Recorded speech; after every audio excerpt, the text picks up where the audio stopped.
Muchísimas gracias a todos los participantes que se han conectado desde diferentes lugares de Argentina y también a los que se han inscrito, no solamente de Argentina, sino también de otros países de habla hispana, que se van a ir sumando durante la tarde-noche de hoy. Yo soy Miguel Lara Hidalgo, director de ACP, Agroconsultora Plus, y es un gusto tenerlos a ustedes en esta hora que comienza en este momento, donde estaremos junto con el ingeniero químico Alejandro Moncagata tratando un tema cada vez más importante, preocupante y donde debemos tomar partido, la gestión ambiental de los residuos sólidos y la conservación del recurso suelo. Como ustedes conocen, ACP Agroconsultora Plus organiza varias videoconferencias en vivo, abiertas, gratuitas para la comunidad ACP. Esta videoconferencia forma parte de un curso a distancia de 6 semanas, donde se realizan debates, se intercambian experiencias, se hacen trabajos prácticos, se hacen evaluaciones, se bajan materiales, en fin, una experiencia que quienes no la han vivido, bueno, les invitamos a que se inscriban en la próxima edición y quienes ya están inscritos en el curso, pues aprovechen esta hora para exprimir y usar el exprimidor de dudas y poder aprovechar este intercambio de vuelta. Alejandro Moncagata es ingeniero químico por la Facultad de Ingeniería Química de la Universidad Nacional del Litoral de Argentina. Como ustedes habrán visto en nuestra página web, Alejandro tiene muchísima experiencia en este tema de gestión ambiental, ha sido tutor y es tutor de varios cursos a distancia con ACP, es coautor del libro Aportes para la Gestión Ambiental Local, eh, ha dictado varios cursos, es auditor interno de sistemas de gestión ambiental, hasta la fecha es inspector y auditor de medio ambiente en industrias y jefe del área técnica de residuos industriales de la Secretaría de Medio Ambiente de la provincia de Santa Fe, República Argentina, y muchísimas eh, otras trayectorias que pueden consultar y que hacen que esta videoconferencia no solamente sea una transmisión de conocimientos teóricos, sino principalmente de experiencias prácticas y de resolución de problemas. Adelante, Alejandro, un gusto tenerte nuevamente y bienvenidos nuevamente. Muchas gracias, Miguel. Muy buenas tardes a todos los oyentes. Eh, Tal cual como decía Miguel, aprovechen este momento para realizar a través del chat todas las preguntas que considere, dudas que tengan, casos puntuales quizás que puedan tener en su lugar de origen o en su lugar de trabajo. En esta hora aprovechen y hagan todas las preguntas que consideren, les responderé en lo posible a todas. Bueno, tal cual como decía Miguel, en el día de hoy vamos a dar una videoconferencia de gestión ambiental de los residuos sólidos y lo que es conservación del recurso suelo. Para comenzar, vamos a dar una definición tal cual está allí en la diapositiva de lo que es un residuo sólido. No deja de ser un estado físico del residuo en sí, porque también tenemos residuos líquidos, como pueden ser efluentes líquidos, en el caso de industriales, o cloacales en el caso de domiciliario, y también tenemos emisiones gaseosas que no deja de ser un residuo en estado gaseoso. Tal cual como dice esta definición, un residuo sólido es un material o sustancia generada en cualquier tipo de proceso, sea este de extracción, transformación, producción, consumo, utilización, control o tratamiento, cuya calidad no permite usarlo nuevamente en el proceso que lo generó, ni tenga valor económico, porque un poco allí radica lo que es un residuo, es en lo que no tiene valor económico, es un desecho. ¿Me escuchan bien, por favor? ¿Me pueden indicar a través del chat si me están escuchando bien? Perfecto. Muy bien, muchas gracias. Bueno, como les decía, es el residuo sólido. Es una sustancia que no tiene valor económico, principalmente pasa por allí. En nuestros domicilios, eh, en nuestros hogares, seguramente generamos residuos. ¿Y qué llevamos al cesto de residuos? Todo aquello que no le damos valor. Quizás para otra persona puede tener valor en cuanto puede ser un reciclado, ¿no es cierto?, de algún material. Pero en principio un residuo es aquel que no tiene valor económico. Una clasificación de residuos sólidos, tal cual como estamos viendo allí, puede ser según su origen, que son dos tipos de orígenes, urbanos e industriales. Urbanos que, como les decía, generamos en nuestros hogares. Industriales son en aquellas industrias, sean de proceso o de servicio, que generan algún desecho, en este caso un residuo sólido. Otra manera de clasificar un residuo puede ser de acuerdo a su composición. Son distintas maneras de clasificarlo, ¿no? Según la bibliografía o en el sistema en que esté, lo van a clasificar de una u otra manera. En lo que es composición, se refiere a su composición, si es orgánico o inorgánico. En el caso de orgánico, tenemos todos los compuestos que pueden ser recuperados de una manera sencilla como es el compostaje. De esta manera recuperamos toda la materia orgánica y la transformamos en un, por ejemplo, ¿no? En un fertilizante, en un compost. Y todo lo que es inorgánico, allí entraría todo lo que es vidrio, metales, papel, plásticos. Es una forma de clasificarlo según su composición. Otra forma es su peligrosidad. Puede ser peligroso cuando tiene un cierto grado de peligrosidad o figura dentro de una lista que seguramente si ustedes buscan en internet están los residuos peligrosos clasificados con una letra Y y un número. Allí se los identifica de acuerdo al tipo de residuo que puede ser. A modo de ejemplo, un residuo peligroso I8 es un aceite mineral usado, el aceite que se extrae de los autos, de los motores de los autos, que ya fue utilizado con un cierto kilometraje, ¿no es cierto? Y es un residuo, en este caso es líquido, ¿no es cierto? Pero a modo de ejemplo de lo que es un residuo peligroso. Un residuo peligroso sólido puede ser cromo, puede ser mercurio, o los envases inclusive, o trapos sucios contaminados con algún otro residuo peligroso. Un trapo contaminado con este aceite líquido, el trapo pasa a ser, es un residuo sólido, ¿no es cierto? También está clasificado como un residuo peligroso. Sería, en este caso, un I48, como pueden ser los envases vacíos de pintura y de cualquier otro compuesto agroquímicos, por ejemplo, que quizás en un principio es una sustancia, que tiene un cierto valor económico, pero una vez que fue utilizada la sustancia, el envase pierde su valor económico, no, porque ya no contiene el contenido que ya fue utilizado y pasa a ser un residuo que en el caso de eh, envases vacíos de agroquímicos es todo un tema que se está desarrollando día a día. Dentro de esta clasificación de residuos peligrosos, tenemos los no peligrosos, que son todos los residuos que están fuera de esta categoría y no representan ningún grado de peligrosidad para el ser humano, porque lo que es el cuidado del medio ambiente puede tener dos tipos de enfoque.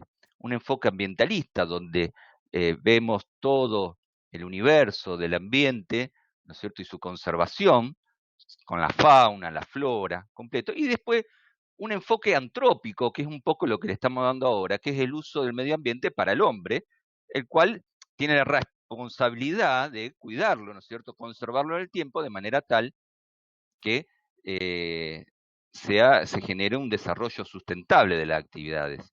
Y uno, acá aclara Alejandro de Santa Fe, los patológicos del centro de salud. Sí, en lo que es, creo que casi todos somos de Argentina, en este caso, bueno, en lo que es la clasificación, en la ley nacional de residuos peligrosos, que en el caso, este es la ley número 24.051, si mal no recuerdo, el I1 serían los residuos patológicos. Hay leyes como por ejemplo la de Santa Fe, aprovecho que Alejandro es de Santa Fe para comentarle que están fuera de este listado y son considerados aparte, o sea, coinciden todas las Y con la ley nacional, excepto esta I1, que en el caso de la provincia de Santa Fe lo gestiona de manera independiente.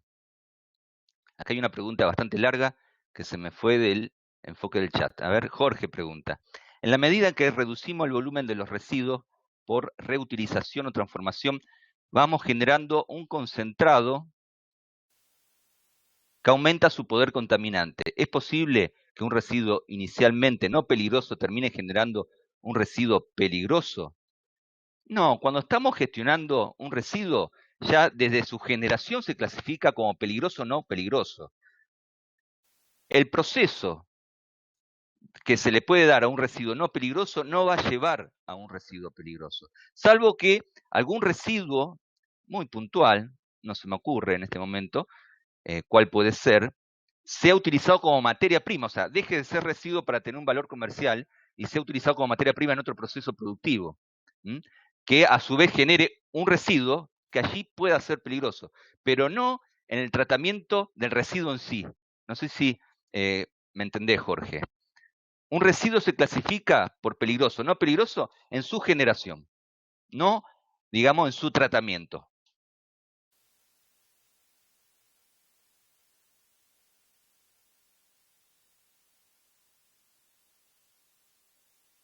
También tenemos distintos tipos de residuos sólidos que lo podemos clasificar de esta manera como vemos en las diapositivas. Tenemos los residuos sólidos urbanos, residuos industriales, que un poco estuvimos hablando hace un instante, residuos peligrosos, y los residuos patológicos, que acá lo que le comentaba Alejandro, que en lo que son las normativas de Provincia de Santa Fe y Nación, se diferencia uno del otro. Provincia de Santa Fe lo excluye al patológico del listado de residuos peligrosos. Esto es lo más importante, la diapositiva que tenemos ahora en nuestro monitor. Es el reciclado. Tenemos que tratar de reciclar la mayor cantidad de residuo posible. Lo primero, tenemos aquí las 3R. Fíjense, en la parte inferior tenemos recuperar, reciclar y reutilizar. ¿Mm? Lo principal es generar la menor cantidad de residuo posible. Un poco pasa por allí. Acá Jorge escribe, lo pensé a partir del caso de los aceites recuperados. Sí, Jorge, pero un aceite recuperado ya deja de ser un residuo, porque está recuperado, pasa a ser un producto. Ese aceite recuperado puede haber sido inicialmente un I8, o sea, un residuo, un aceite mineral usado, que a través de un proceso productivo pudo haber sido transformado en un combustible, un IFO, muy utilizado en caldera, en este caso, o también puede haber sido transformado en grasa. También se utiliza aceite mineral usado para elaborar grasa. Grasa de muy buena calidad. Con lo cual, no es un residuo, es un producto. Que obviamente ese producto, luego de ser utilizado, puede ser transformado en un residuo. Perfecto. Bueno, como les decía, tenemos que tratar de recuperar y generar la menor cantidad de residuos posible y recuperar todo lo que podamos de esos residuos que uno desecha. La otra R es reciclar. Utilizar toda la materia prima que está puesta allí en ese elemento que se transformó en residuo, como puede ser un envase plástico, recuperar ese plástico, reciclarlo, de manera tal de poder confeccionar otro producto que en este caso no tiene que ser utilizado para envase de alimentos, pero sí podemos construir sillas o cualquier elemento plástico que se le ocurra. Reutilizar, esto es algo que se ha perdido un poco, lo que es la reutilización. A ver, le puedo dar un ejemplo bastante visible, como son los envases gaseosa, por ejemplo. Eh, antiguamente, bueno, todavía se utiliza, ¿no? Pero antiguamente era en masa, era lo único que había, era el envase retornable de vidrio. ¿Qué pasó? Después apareció el plástico y reemplazó este envase de vidrio, pero no solamente en lo que es el envase en sí, sino también en su gestión, porque pasó a ser descartable. Fue un acto mucho más cómodo por parte de la industria, ¿no? Porque generaban menor gasto, por ejemplo, en flete, porque ese envase de gaseosa que ya fue consumido vacío, tiene que volver a la fábrica. O sea que volvería un flete, un camión cargado de envases vacíos, que si nosotros ponemos un envase descartable, ese flete la industria se lo ahorraría. Pero ¿qué pasa? Por otro lado, estamos generando un residuo que es muy difícil de gestionar, sobre todo al principio fue muy difícil por una cuestión cultural de la gente. Desconocía cómo gestionar lo que era una botella vacía de gaseosa. Hoy en día, por suerte, ya hemos avanzado, que nos queda mucho por todavía recorrer, pero hemos avanzado y ya estamos un poco más experimentados en esto, ¿no es cierto? Por eso es importante la reutilización. Siempre que podamos reutilizar un envase principalmente, ¿m? Lo hacemos, cualquier tipo de residuos.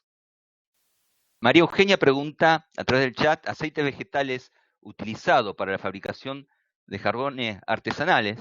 Sí, sí, sí, también puede ser. Los aceites vegetales también es un problema, sobre todo en los comedores, hoteles. Se genera mucho aceite vegetal que luego de su vida útil tiene que ser desechado. Y una de las maneras de recuperarlo, de reutilizarlo, darle un valor económico como materia prima, es mediante la fabricación de jabones artesanales. ¿Mm? Otro, otro proceso que podemos hacer con aceite vegetal usado puede ser biodiesel, ¿no es cierto? Hoy en día quizás puede no ser muy rentable porque tiene sus altibajos en cuanto a rentabilidad la fabricación de biodiesel, pero se parte de aceite vegetal el biodiesel y no hay ningún inconveniente en hacerlo a través de aceite vegetal usado. Eh, claro, perfecto, Edgardo. Sí, sí, se puede hacer biodiesel a partir de aceite vegetal, usado o nuevo. Generalmente las grandes industrias utilizan hoy en día aceite de soja, sobre todo en nuestra región. Ana, quizás tenga algún problemita de velocidad en tu máquina o en tu red que no puedes escuchar bien. Está saliendo bien el sonido.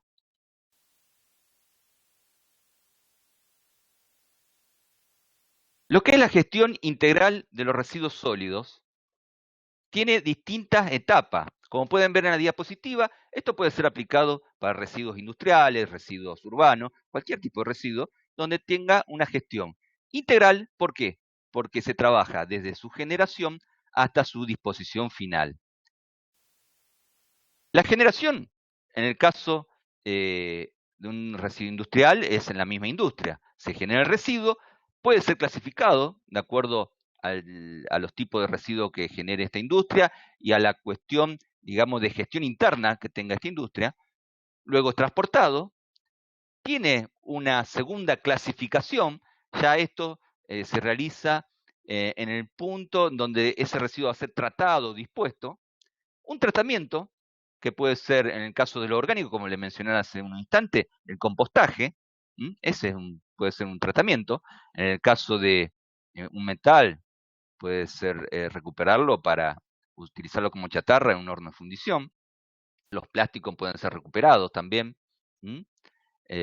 Papel, para elaborar cartón. Y tenemos todo lo que no se puede tratar o recuperar, que darle una disposición final. Lo ideal, lo mejor, lo más recomendado en esta disposición final es un relleno, ¿no es cierto? En el caso de un residuo peligroso, sería un relleno de seguridad, el cual tendría una serie de medidas, como bien dice su nombre, de seguridad extrema, de tal manera que quede confinado y no contamine principalmente lo que es el suelo y los cursos de agua subterráneo, porque este relleno está puede ser positivo sobre el nivel del suelo o negativo en excavación en el suelo, donde está dispuesto. O bien puede ser un relleno sanitario, que es el nombre que tiene un relleno donde se disponen los residuos sólidos urbanos, lo que generamos en nuestros hogares. Estos rellenos tienen menor medida de seguridad que un relleno de seguridad, precisamente porque allí disponemos residuos que no son peligrosos, son residuos domiciliarios. Fíjense, en la diapositiva tenemos lo que es una clasificación en origen del residuo, donde tenemos distintos recipientes para colectarlo, como por ejemplo el orgánico, el de la izquierda, plástico, tenemos papel, metal, todo tipo de residuos. Mientras más clasifiquemos, va a ser mejor, digamos, su gestión y su tratamiento final. A la derecha tenemos una foto de una disposición, una separación, clasificación en lugar final de estos residuos que, si ustedes observan, no es una buena disposición de ese residuo, más allá que sea plástico, ¿no? Está dispuesto sobre suelo natural, a cielo abierto. Eso no es lo más recomendado. Esto pasa a ser lo que se denomina un basural. No es un relleno sanitario, más allá que esas botellas son seguramente residuos sólidos urbanos que fueron clasificados, ¿no? Quizás ustedes hayan oído nombrar esta sigla, GIRSU.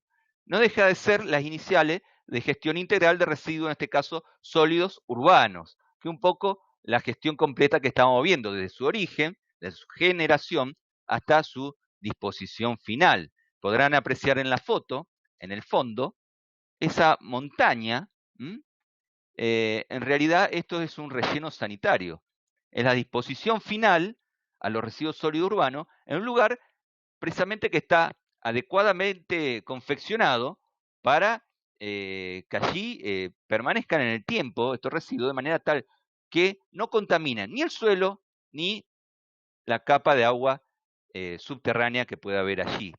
Fíjense, para darle un poco de dimensión a esta foto, lo que se puede observar en la cima de esa montaña es una máquina vial, esa tipo topadora que tiene la pala que empujan, esa con rueda que tiene la altura de una persona aproximadamente. Son, digamos, disposiciones de residuos importantes, ¿no? de ciudades grandes.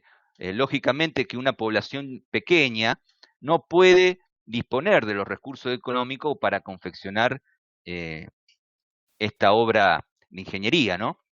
Pero sí se puede hacer una especie de consorcio donde puedan participar distintas localidades pequeñas, ¿no es cierto? Y se pongan de acuerdo en encontrar un lugar común a todas y allí sí construir un relleno sanitario, que es lo ideal, y no disponer la basura en cavas, como podemos ver en esta foto, en la foto superior de la derecha, que generalmente las localidades pequeñas suelen disponer sus residuos en cavas que fueron hechas, son yacimientos abandonados, de extracción de tierra, muchas veces utilizado para la confección de una ruta. Previo a una ruta hay que elevar el terreno donde va a pasar la cinta asfáltica, con lo cual se necesita tierra. Se compra esa tierra a privados, se hacen excavaciones, o bien son tierras fiscales, se hacen excavaciones, y esas excavaciones quedan allí en el tiempo, se llenan de agua, como pueden ver en la foto, agua de lluvia, o bien de la napa, y las localidades pequeñas disponen su residuo sólido urbano allí. Es una manera inadecuada de disponer los residuos, pero por cuestiones económicas no tienen mucha alternativa. Hay distintas situaciones, no todas las localidades pequeñas hacen esto, ¿no? Pero bueno, esto no es lo recomendado, no se tendría que hacer, como tampoco lo que podemos ver en la foto superior izquierda, que es la quema descontrolada de residuos sólidos urbanos. En este caso está legalmente prohibido, más allá de la contaminación ambiental que producimos, ¿no? Hay una prohibición precisamente de la quema de cualquier tipo de residuo. En este caso son residuos sólidos urbanos. Lo que es descontrolado, o sea, cielo abierto, allí estamos generando distintos contaminantes como pueden ser dioxinas y furanos. Aquí José pregunta, esa disposición de la foto propuesta a la acumulación de agua, lo que sucede o puede provocar la proliferación de problemática que estamos afrontando, que es la proliferación de mosquitos, sí, un vector, de todo tipo de vectores. Allí tenemos, sí, sin duda, los mosquitos, con la enfermedad del dengue, Zika y todas estas enfermedades de transmisión a través del vector del mosquito, pero tenemos todo tipo de vectores, también tenemos roedores, moscas, y la verdad que no es algo higiénico, pero tampoco es lo más recomendable, ¿no? Perdón, dijiste que es una ley nacional que prohíbe la quema de basura. Sí, puede ser nacional y provinciales. Las leyes son así. Tenemos una ley superior, que es la ley nacional, luego tenemos leyes provinciales que no pueden contradecir a las nacionales, sino que éstas deben ser, como mínimo, igual a lo nacional en cuanto a su exigencia, o superadoras, ser más exigentes que las leyes nacionales. De la misma manera, las leyes comunales o municipales, en este caso las ordenanzas, tienen que ser superadoras a lo que son las provinciales y nacionales. Nunca contradecirla ni quitarle, digamos, importancia a un determinado problema, en lo que estamos hablando del medio ambiente, ¿no? Estamos dando una visión técnica de las cuestiones legales.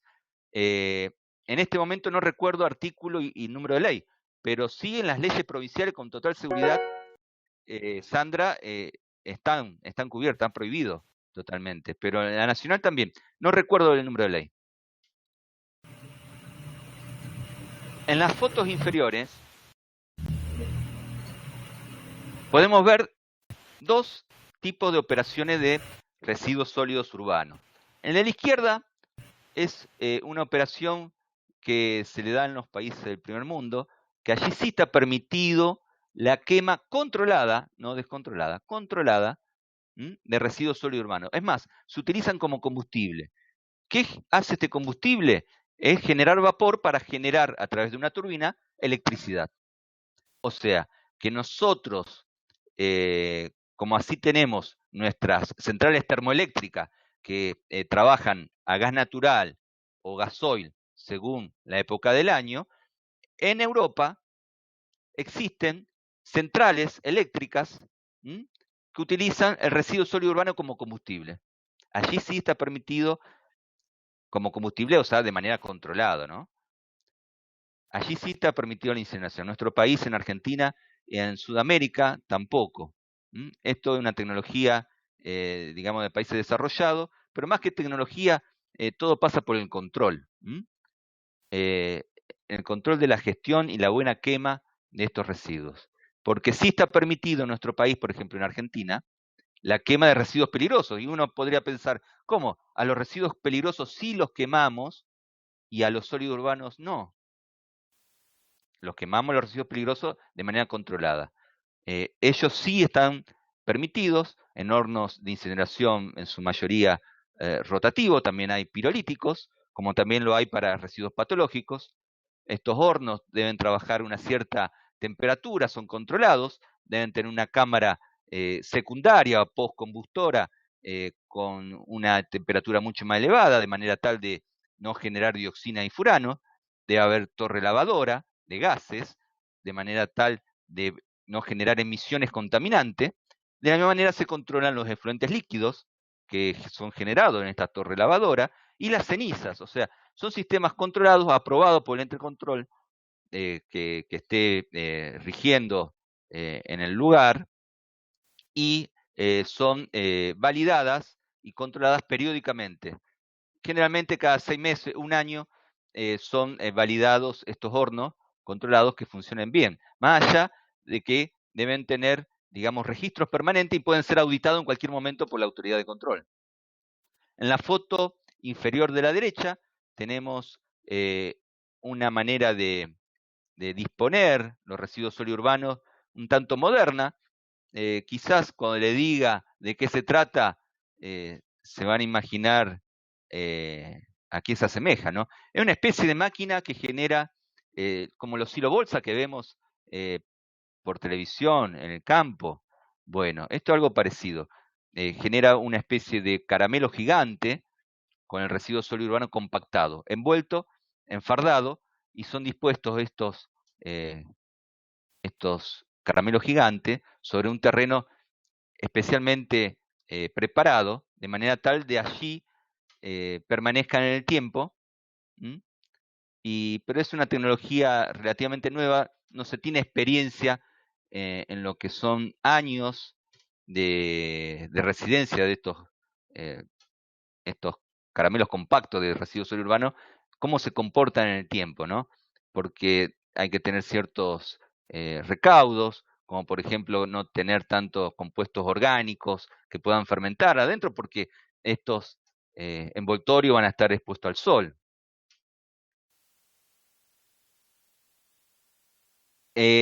Aquí hay una pregunta, Alejandro.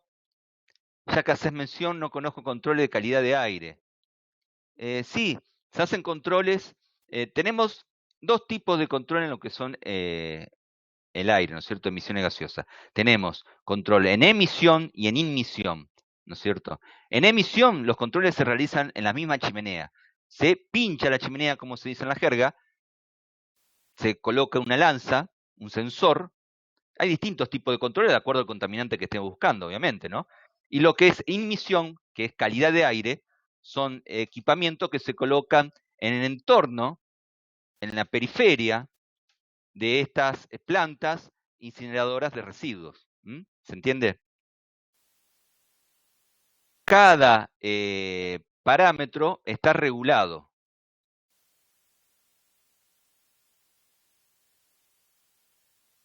Cercano tenemos chimenea de petroleras, gasoductos.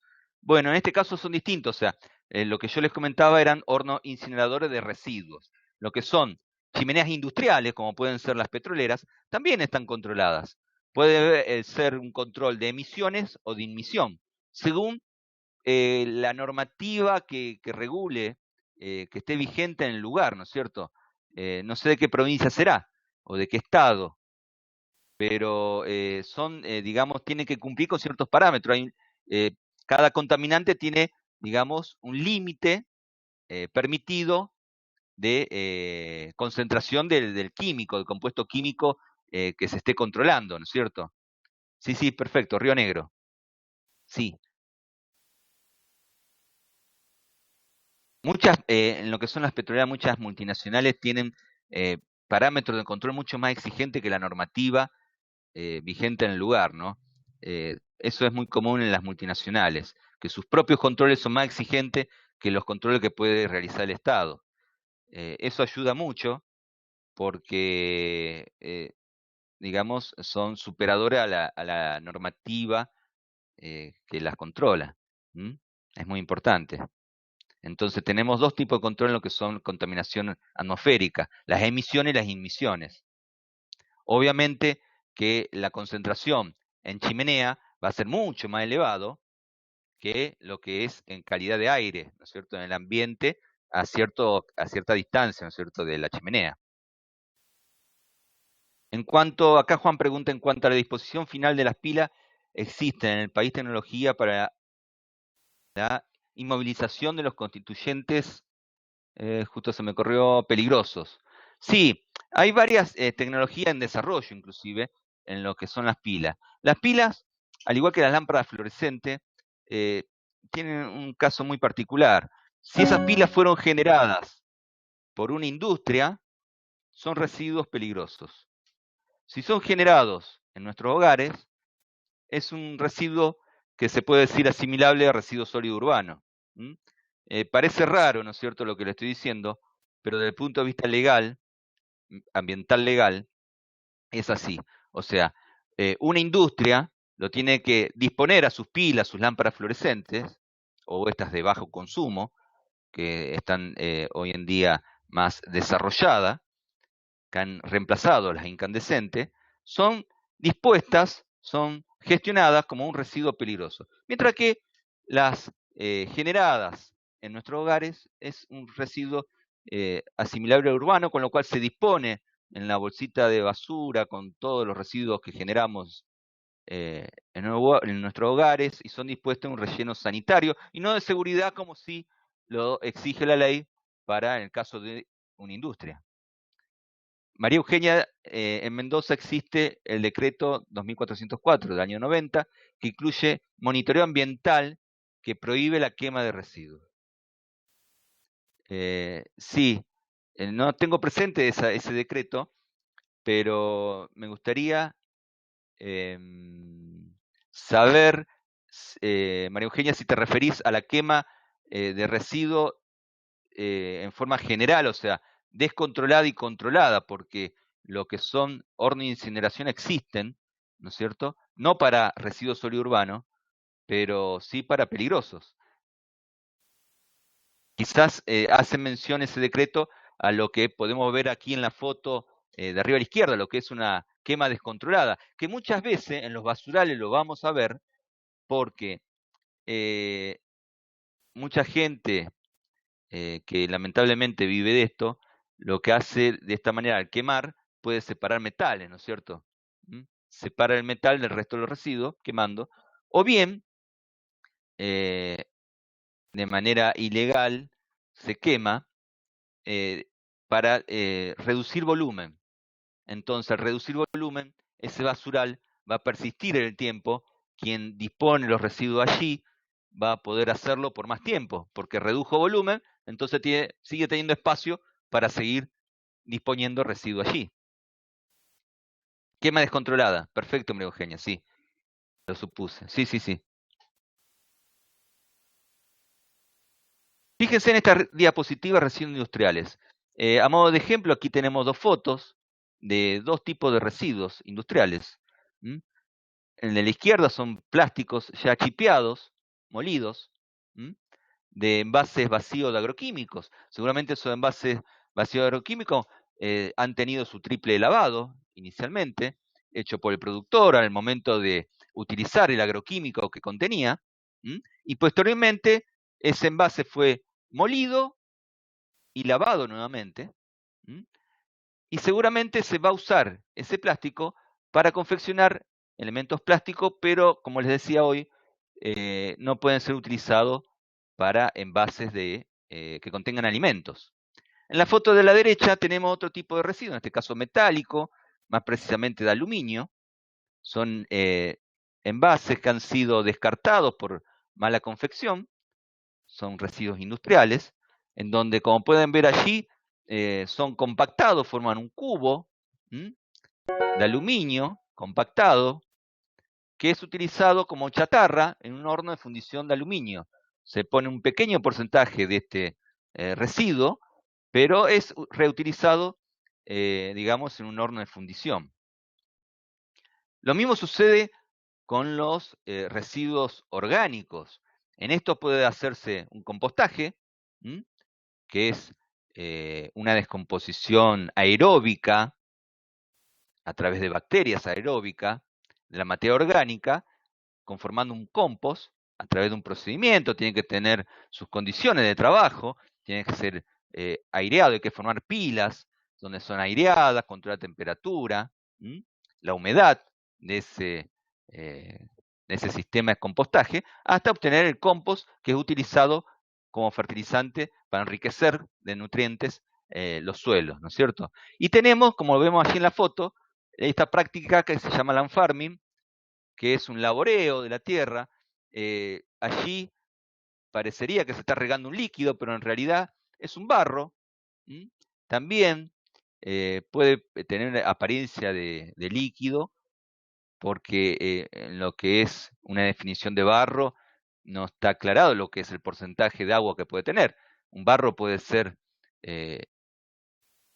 contener un 80% de humedad, o sea, agua, con lo cual puede aparecer un líquido con un cierto sólido. También es considerado barro. Bueno, este se esparce en el suelo, como podemos ver allí. Ese suelo es arado, es removido. También por acción de bacterias aeróbicas es degradado la materia orgánica, transformándola en nutrientes para ese suelo que posteriormente puede ser utilizado para laboreo. O sea, se puede sembrar, quizás se puede ser utilizado para pastura. Yo en esto soy muy cuidadoso, trato de recomendar lo que es fertilización con líquidos, barros residuales, evitar lo que es la siembra de alimentos, sobre todo para el ser humano, porque más allá que se estén controlando todos los parámetros en lo que son químicos y biológicos, siempre puede escaparse algo y allí tendríamos un problema, ¿no es cierto?, de contaminación. Con lo cual, si sembramos pastura, no sería, digamos, en forma directa una contaminación hacia el hombre.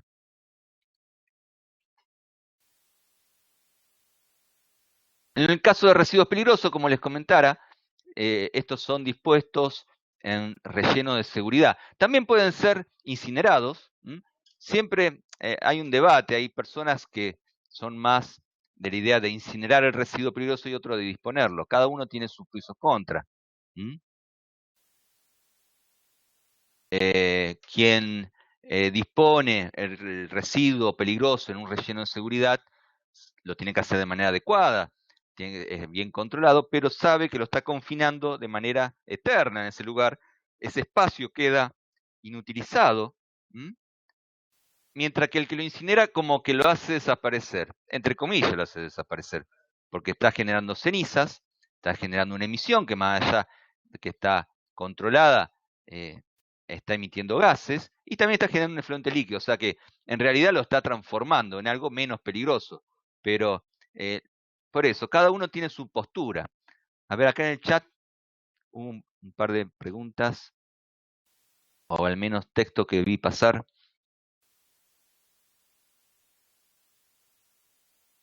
José pregunta, una consulta, no sé si entra en lo que mencionabas, para la incineración de residuos patológicos por hornos pirolíticos. ¿Cómo se puede controlar la emisión de gases? Se controla de la misma manera que para residuos peligrosos, José. O sea, se pincha las chimeneas, en el caso de control de emisiones en chimenea, o bien, si vamos a controlar calidad atmosférica, o sea, de inmisión, se ponen equipos de control en el entorno de donde esté el horno pirolítico. Pero los controles son similares.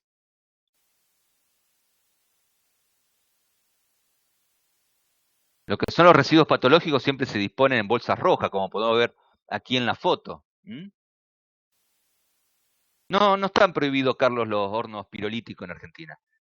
Lo que sí deben cumplir con condiciones de temperatura, tiempo y temperatura, como por ejemplo un horno rotativo. Un horno rotativo es como los hornos cementeros, son cilindros donde adentro se lleva a cabo la incineración del residuo.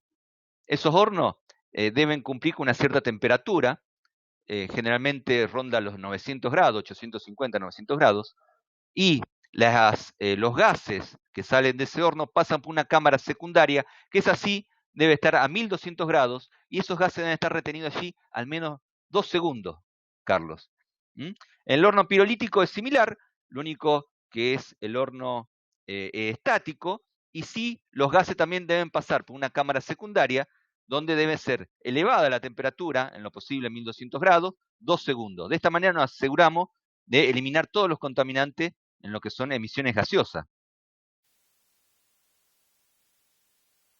Ahí, a ver, Alejandro, Carlos pregunta, ¿y el caso de Santo Tomé, el de la empresa de recolectora? No sé qué caso puntual estás refiriéndote, Carlos.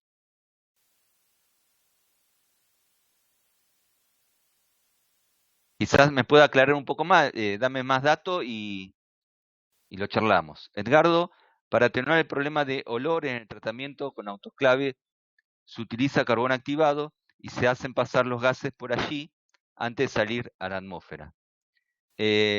Sí, puede ser. No sería fácil hacerlo porque el autoclave, la tapa del autoclave es bastante importante, digamos, o sea, tiene un porcentaje importante respecto a la superficie del resto del equipo, con lo cual hacer pasar todos los gases al abrir el autoclave eh, por un filtro de carbón activado es difícil. Eh, no sé si tenés un caso particular, una tecnología desarrollada para lo que es autoclave, porque al principio cuando se hace vacío un autoclave para extraer todo el aire, luego debe quedar hermético para elevar la temperatura y presión utilizando vapor, ¿no es cierto?, de una caldera.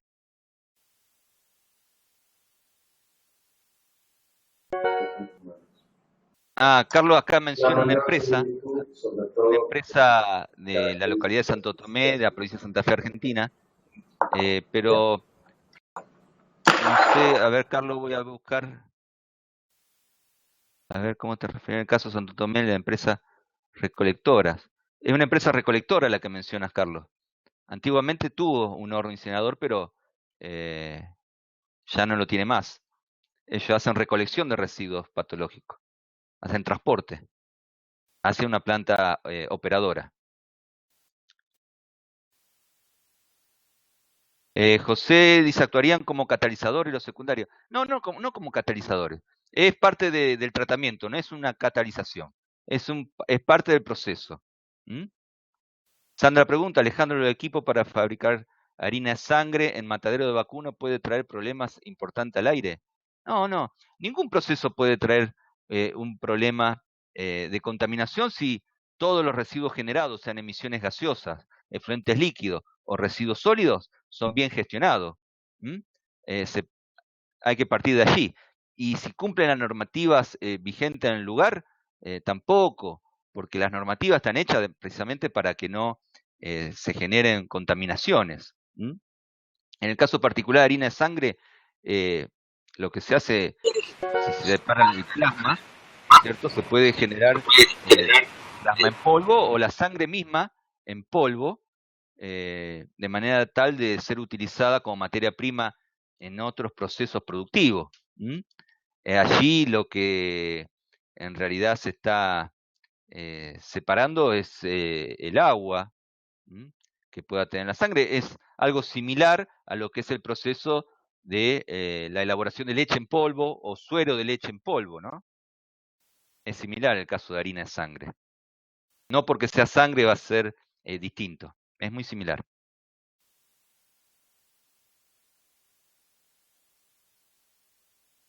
Acá hay otra pregunta, Alejandro. Cuando pasamos por un lugar afectado, se suele sentir olor a sulfídrico. ¿Hay algún valor que se pueda medir del mismo para multar de alguna forma a las empresas generadoras? Sí, sí. En realidad, son estos sulfuros de hidrógeno o ácido sulfídrico son generados eh, generalmente, no sé de qué caso puntual estarás mencionando, por bacterias anaeróbicas, ¿no es cierto? Son procesos anaeróbicos de degradación de la materia orgánica. Allí hay mucha generación de sulfuro de hidrógeno sulfídrico, que es el olor feo que sentimos. Por eso, si bien muchas normativas no lo especifican, no se debe volcar un efluente líquido o un residuo sólido que proviene de un tratamiento anaeróbico en forma directa, ¿no es cierto? Previo a su vuelco, debe ser tratado aeróbicamente de manera tal de eliminar estos olores que afectan mucho, ¿no? Se suele sentir en aire, pero hay afectación del suelo y el agua. Claro, precisamente porque el suelo si son, y agua, bueno, porque debe ser un efluente líquido, ¿no es cierto? Debe estar sufriendo un proceso anaeróbico, que es el que genera ese olor, que es el sulfuro de hidrógeno, eh, y debe estar mal gestionado, quizás estoy hablando sin saber, sin conocer el caso puntual, ¿no? Pero siempre se debe hacer un tratamiento aeróbico previo a su vuelco, nunca desde el reactor anaeróbico, porque vamos a tener este problema de olores. Nunca pasaban por una fábrica de harina de pescado. Soy de Mar del Plata, no conozco nada parecido. Sí, bueno, son olores muy particulares, ¿no es cierto? Quizás el problema esté en lo que es el ordenamiento territorial. Muchas veces sucede que, porque cada actividad tiene su, digamos, su olor, su particularidad. Algunos son agradables, otros son menos agradables, y otros comienzan siendo agradables, pero después uno se cansa y pasan a ser desagradables, ¿no? Hay muchos problemas, esto a nivel mundial, de lo que es ordenamiento territorial.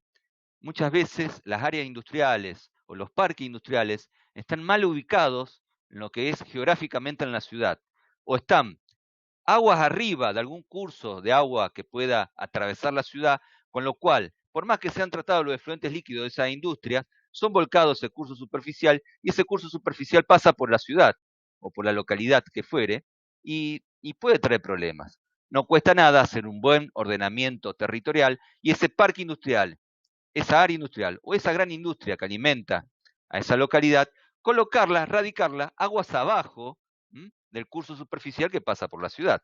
De la misma manera se puede trabajar con los vientos predominantes, de manera tal que las emisiones de las chimeneas no caiga, esa pluma que genera la chimenea no caiga en la ciudad, en la localidad.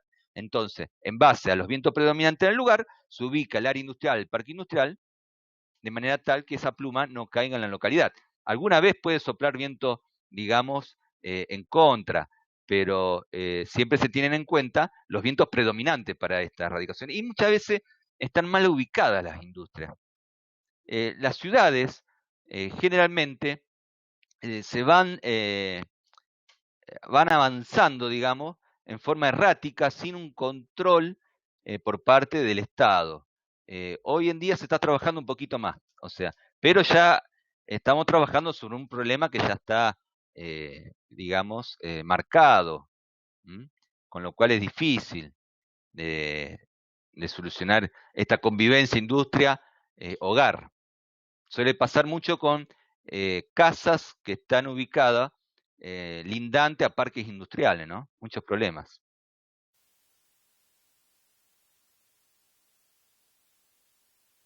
José, perdón que vuelva a lo mismo, pero estuve investigando sobre hornos pirolíticos para tratamiento de residuos patológicos. Bien, perfecto, José. Cualquier pregunta que quiera hacer, tenemos tiempo todavía. Jorge dice, la ubicación de los feedlot es un problema muy mal atendido, tanto por el manejo de fluentes como por el olor. Falta conciencia y control. Sí, puede ser que haya déficit de control, eso puede suceder, como puede suceder que esté mal ubicado el feedlot, pero hay normativas que regulan la ubicación del feedlot, dónde debe estar ubicado, cómo debe estar construido y cómo deben ser los parámetros de vuelco o de control de lo que son los residuos sólidos de estos establecimientos. Así incluso está regulado la disposición de los animales muertos, ¿m? Porque no todo el ganado que entra al feedlot sale vivo, o sea, muchas veces se mueren dentro del feedlot, y también está regulado cómo deben disponerse estos animales muertos.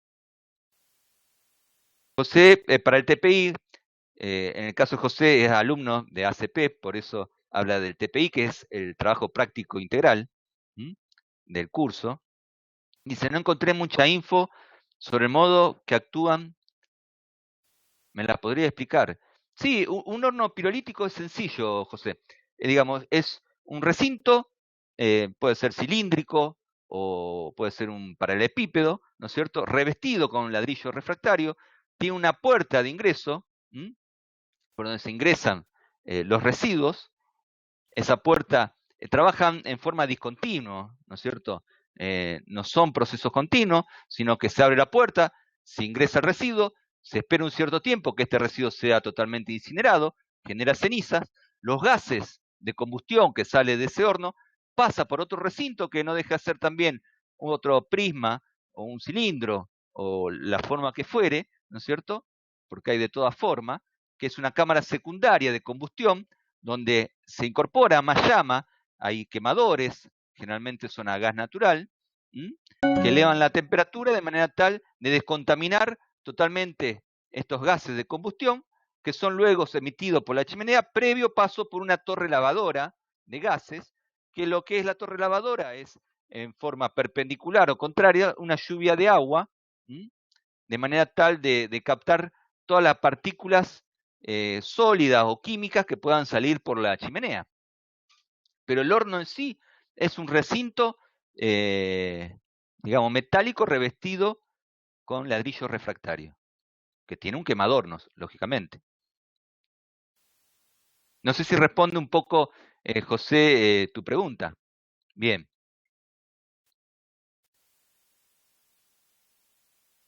Continuando con son los residuos patológicos, fíjense en esta diapositiva, tenemos tres tipos de tratamiento de lo que son los residuos patológicos. Tenemos tecnología de microondas, que el principio de funcionamiento es tal cual el microondas que podemos tener en nuestros hogares, en nuestras cocinas. Lo único diferente es que el de nuestra cocina es discontinuo, o sea, uno pone un alimento allí dentro, se acciona el microondas y se cocina, digamos, en forma discontinua ese alimento en en una sola etapa. Estos hornos de tratamientos patológicos son cilíndricos, en vez de ser un recinto cerrado, es un cilindro donde el residuo entra por un extremo y sale por el otro. El proceso de microondas se lleva a cabo dentro de ese cilindro. Tenemos otro proceso de autoclave que ya estuvimos hablando hace unos instantes, lo que es, creo que Carlos había hecho la salvedad del tratamiento de los gases de salida del autoclave para que no tengan olor. Estos son recipientes que trabajan a presión de manera tal de inactivar los residuos patológicos, sacarle todos los patógenos, matarle los patógenos de manera tal que no sean contaminantes. Y por último tenemos la incineración, que son estos hornos pirolíticos que estuvimos hablando con José. A ver, José, en la foto esta de fondo, de esta diapositiva, se puede apreciar lo que es un horno pirolítico. Eh, eh, Haceme recordar en el foro del campus, del curso, y te puedo enviar algunas fotos de hornos pirolíticos como para que lo veas cómo son. Son bastante sencillos, más sencillos de lo que uno se imagina. Lo que es el suelo contaminado, tenemos dos tipos de contaminación en lo que es suelo. Bien, José. Son, según la fuente, puede ser, o sea, según su origen, pueden ser fuentes fijas o fuentes móviles. A modo de ejemplo, bien sencillo para que todos lo entiendan, puse dos fotos típicas de cualquier localidad. Lo que es una estación de servicio de automóviles, eso puede ser una fuente fija de contaminación, como cuál puede ser la pérdida de uno de los tanques de combustible. Eso puede llevar a la contaminación del suelo y es una fuente fija, está estanca, está en el lugar. De la misma manera puede ser una industria, ¿no? Y tenemos las fuentes móviles que son producto de algún accidente. En la foto allí pueden ver el vuelco en una ruta de un camión. Ese camión lleva sustancia química, no lleva residuos, lleva sustancias químicas, que producto del vuelco, estas son dispersas en el asfalto, en la banquina, y allí sí pasa a ser un residuo contaminante del suelo. Un suelo que no está preparado para recibir esos contaminantes. Sí, en todo el país hay casos, digamos, de contaminación de fuentes fijas. Lo que son, por ejemplo, estaciones de servicio, si ustedes observan, dentro de las localidades ya no se están instalando más, se están instalando en la periferia de las ciudades, porque obviamente el impacto ambiental de la contaminación que puede generar una estación de servicio dentro de una ciudad no es la misma que puede producir en el medio del campo de esas estaciones de servicio que están al costado de la ruta.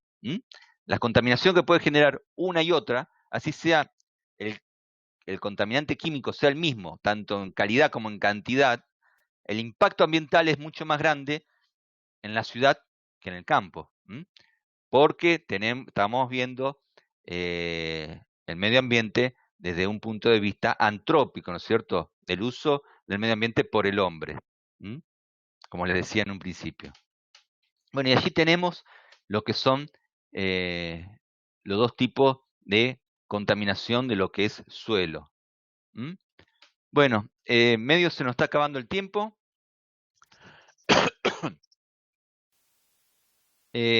Aquí dice, tenemos muchos casos en la zona de General Roca, lamentablemente. De hecho, los pasivos ambientales de la ES han quedado en los centros con predios abandonados. Sucede muchas veces. Por eso las leyes medioambientales son más nuevas, ¿no es cierto?, que lo que es la actividad, sobre todo industrial del hombre, ¿no? En este caso de servicio, puede ser de industria productiva, ¿no? En la generación de algún combustible. Estamos hablando del caso combustible, pero puede ser de cualquier tipo de industria. Hoy en día, para todas las actividades, hay que hacer lo que se llama un estudio de impacto ambiental. Este estudio de impacto ambiental debe ser confeccionado en las tres etapas de la actividad. En la etapa de construcción, sea de la fábrica, de la industria, de la estación de servicio. En la etapa de proceso, su vida útil mientras está produciendo, trabajando, sea la industria, la estación de servicio. Y su tercera etapa, que es la final, es la de cierre, que antiguamente no se tenía en cuenta, por eso existen predios abandonados con pasivos ambientales, ¿no es cierto? Todo contaminado. La industria cierra, la empresa cierra y queda todo el pasivo ambiental que no está contemplado, digamos, pero por suerte ya en los estudios de impacto ambiental exigen esta última etapa, lo que es cierre o clausura del lugar. Sí, Jorge, el ordenamiento territorial en el caso, digamos, de industrias que están cerca de localidades es muy importante. Lo ideal sería tener la industria lejos de las localidades. Pero ¿qué pasa? Si yo instalo un polo industrial lejos de una ciudad, seguramente la ciudad se va a ir desplazando hacia, ese polo industrial.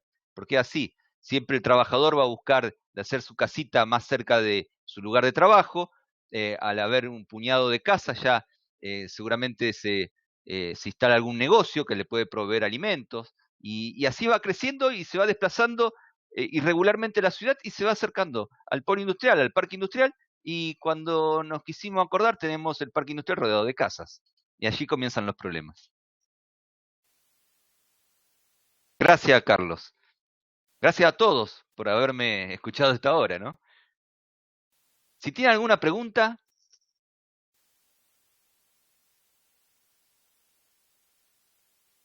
Aquí hay una pregunta. ¿Qué opinión me merece un predio de estación de servicio sirve para volver a construir algo que no sea industrial? ¿Quién asegura la salud? Generalmente los predios que son estaciones de servicio, estamos hablando de estaciones de servicio que tengan el suelo impactado. No todas las estaciones de servicio tienen el suelo impactado. Partamos de ese punto de vista. Hay que aclarar eso. Hay muchas estaciones de servicio que no tienen su suelo impactado. Las estaciones de servicio que tienen el suelo impactado deben descontaminar el suelo. Y según cómo quede el suelo, obviamente que no va a quedar como el punto cero, el punto original, va a ser la actividad que se pueda realizar allí. Quizás una playa de estacionamiento para automóviles y no puede hacerse más que eso, que muchas veces se utiliza.